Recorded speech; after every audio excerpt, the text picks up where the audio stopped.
Bueno, ya estuvimos hablando de gradiente ambiental.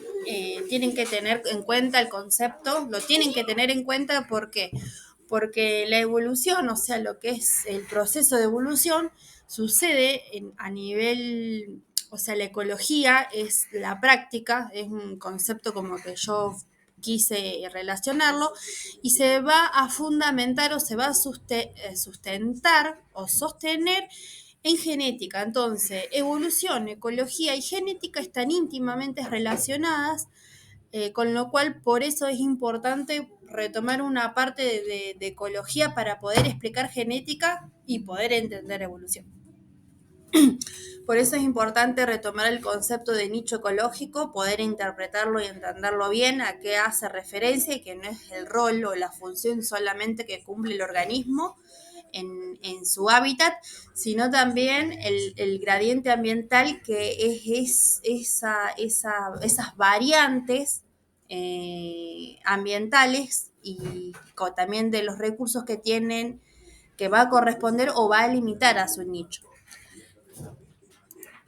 Volviendo a la interacción entre las especies, que la competencia, la depredación, el mutualismo, la simbiosis y varias interacciones diferentes de especies son el motor de la evolución.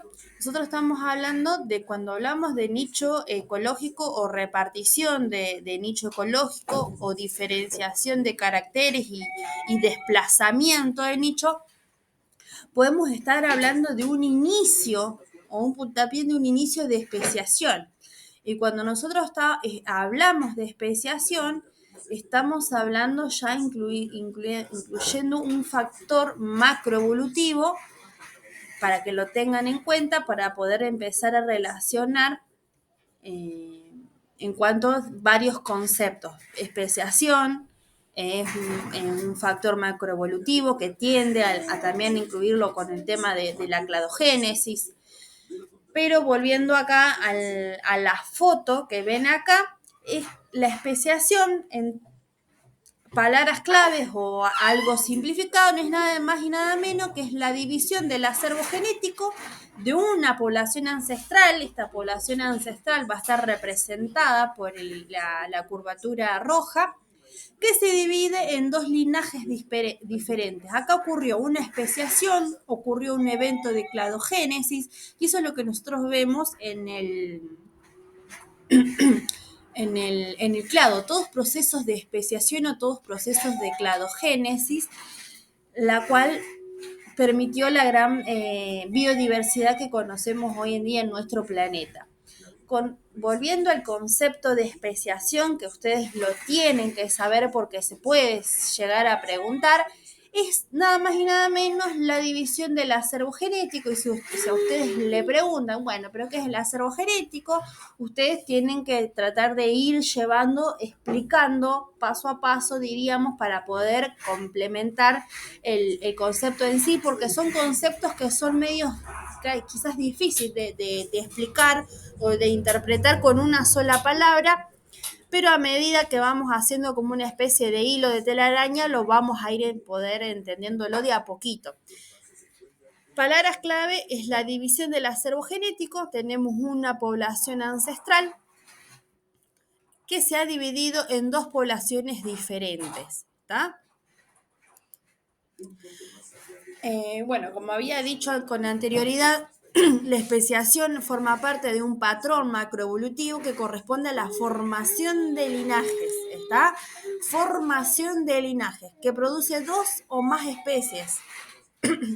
En caso de que se produzca varias de un ancestro en común, varias especies diferentes en forma rápida, cuando hablamos, recuerden, siempre se los voy a resaltar, cuando hablamos de forma rápida, siempre hablamos de tiempos geológicos. Podemos llegar a atender a la formación de una radiación adaptativa, que después vamos a ver en el otro video, vamos a hablar del concepto de radiación adaptativa. Pero acá en particular tenemos que tener en cuenta que es una especie. Y acá o sea, yo le voy a plantear mi concepto de especie que incluya a todos los tipos de especie y todas sus particularidades, ¿Por qué? Porque hay varios tipos en el resumen, conceptos de especies, pero eso va a quedar a criterio de uno y si tiene cómo defenderse y para poder defender el concepto que uno haya elegido, me parece perfecto. Pero ojo, ¿está? Yo tomo el concepto ecológico de especie, ¿por qué? Porque tengo bien en cuenta que es un nicho, ¿está? Tomo en cuenta acá que hablo que una especie es aquellos que comparten un nicho exclusivo, aquellas especies que comparten un nicho exclusivo que se encuentra dentro de un rango de tolerancia específica que forman parte de un gradiente ambiental específico, ¿está? Y que mantienen su identidad frente a otros. ¿Qué quiere decir? Que no van a tener ningún tipo de interacción que pueda llegar a dejar descendencia frente a otro tipo de especies. En cuanto hacemos referencia a esto, ¿por qué? Porque pueden haber dos grupos, por ejemplo, tenemos dos grupos de moscas que pueden estar viviendo en una misma área geográfica. Moscas, misma área geográfica puede ser de acá a la vereda, diríamos, porque es muy corta el rango de área geográfica con respecto dependiendo del animal. Cuando hablamos de misma área geográfica, nos vamos a estar hablando lo mismo de una área geográfica de una mosca a un área geográfica, no sé, siempre se me viene a la cabeza el yaguareté, pero de cualquier otro animal o un zorro, un lobo, o una hiena. ¿Me explico? ¿Qué quiere decir? Que mantengan su identidad frente a otros. ¿Qué quiere decir? Que no compartan nada, absolutamente nada con ese nicho ecológico. Si comparten algo o si hay alguna especie de solapamiento, puede que esté en transición, en una transición de especie. Que eso lo vamos a hablar bien cuando veamos Homo sapiens. ¿Está? Pero tienen que tener un nicho exclusivo, o sea, tienen que compartir un nicho exclusivo. Si ya hay algo de un cambio en otro nicho, ¿qué quiere decir? Por más que vivan en una misma área geográfica y que sean dos moscas, que tengan, por ejemplo, que una se reproduce a la tarde y la otra se reproduce a la noche, ya ahí hay algo diferente en el nicho. No es un nicho exclusivo. Hay una diferenciación de nichos. Son dos especies diferentes. No sé si este ejemplo les ayuda a poder entender el concepto de especie. ¿Por qué? Porque si nosotros tomamos el concepto de especie biológica, quedan obsoletos los organismos unicelulares o las bacterias que no tienen reproducción asexual. Y el concepto biológico de especie solamente hace referencia a aquellos organismos que se reproducen sexualmente. Tampoco entraría en el concepto de especie biológica las plantas. ¿Por qué? Porque las plantas se reproducen por hibridación también. O sea, dos especies diferentes se producen hibridación y producen nuevos descendientes con capacidad de fertilidad luego, después de varios procesos. Pero tampoco el concepto de especie biológica aportaría para incluir a todos los organismos y todas sus particularidades. Yo lo considero que el concepto de especie abarca a varios organismos, puede haber excepciones, cuando hablamos de un concepto de especie ecológico, que hace referencia a su nicho. Como lo habíamos explicado anteriormente, tenemos que tener en cuenta bien qué es un nicho y qué factores van a limitar ese nicho cuando nosotros hablamos de las tolerancias, por ejemplo, la tolerancia de temperatura, el tipo de recurso específico que va a utilizar, el modo de reproducción que va a tener ese organismo. ¿Está? Bien.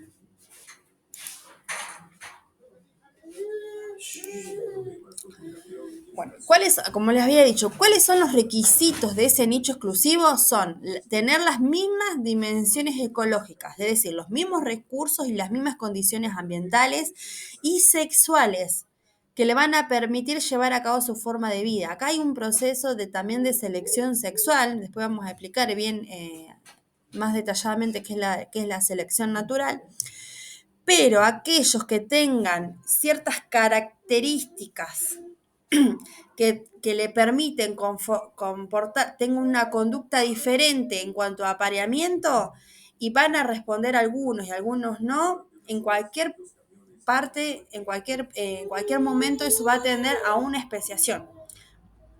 Va a haber una repartición de nicho en la cual tenemos un grupo ancestral de moscas que desarrollaron en los dos extremos del gradiente comportamientos sexuales diferentes para poder atraer a sus parejas. Va a pasar el tiempo, esos comportamientos sexuales van a ser preferenciales en los extremos, en cualquier momento ese acervo genético se va a dividir y va a contribuir a la especiación, que sería prácticamente eso. Entonces, ¿cuáles son las causas de la especiación? Tenemos varias causas, pero cuando corresponde a un aislamiento geográfico vamos a estar hablando de una especiación alopátrica. Especiación alopátrica. Y cuando ocurre la especiación en una misma área geográfica, estamos hablando de una especiación simpátrica. Aislamiento reproductivo, como volvíamos, teníamos una población ancestral de moscas, ¿no? En el gradiente ambiental, las de los extremos se van a reproducir con las que tienen más cercanos. No es que la mosca del área A se va a reproducir con la del área D o la F. No, la del área A se va a intentar reproducir con la de la área B porque es más factible, es más rápido. Y la de la área D o la F se va a tratar de reproducir con la que tiene más cercana, ¿no? Con la A. Entonces, eso a la larga va a tender a un aislamiento reproductivo, a un cambio de comportamiento para atraer a la pareja, la cual va a llegar determinado momento en la que se van a desconocer. Entonces, se van a desconocer, no se van como a atraer sexualmente. Y luego vienen las siguientes barreras, que está la barrera gamética y la barrera cigótica, en la cual no van a dejar una descendencia fértil. Una vez que se ha llegado hasta ese momento, donde ya hay barreras genéticas, estamos hablando de especies diferentes. Y la especialización ecológica, que también corresponde a una especie de especiación simpátrica. ¿Por qué? Porque van a estar en una misma área geográfica y va a haber una repartición de recursos, un desplazamiento de caracteres y algunos se van a especializar por bellotas color marrón, otros se van a especializar por bellotas color blanco. Vamos a suponer, ¿no? Entonces, a la larga, en tiempo geológico, eso también va a haber una repartición de nicho. Cuando hablamos de repartición de nicho, estamos hablando en sí, si tomo desde el punto de vista de concepto de especie ecológica, cuando hablo yo de repartición de nicho, estoy hablando de un proceso de especiación. ¿Ah?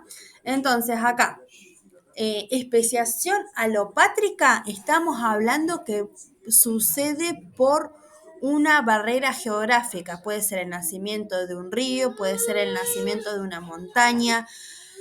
En términos menores puede que haya caído una ramita al suelo y entonces los insectos que se encontraban en esa misma área geográfica por la caída de esa rama en el suelo no pueda llegar a encontrarse con los que se encuentran al otro lado de la rama, y así sucesivamente. Va a depender de, obviamente, del tipo de especie.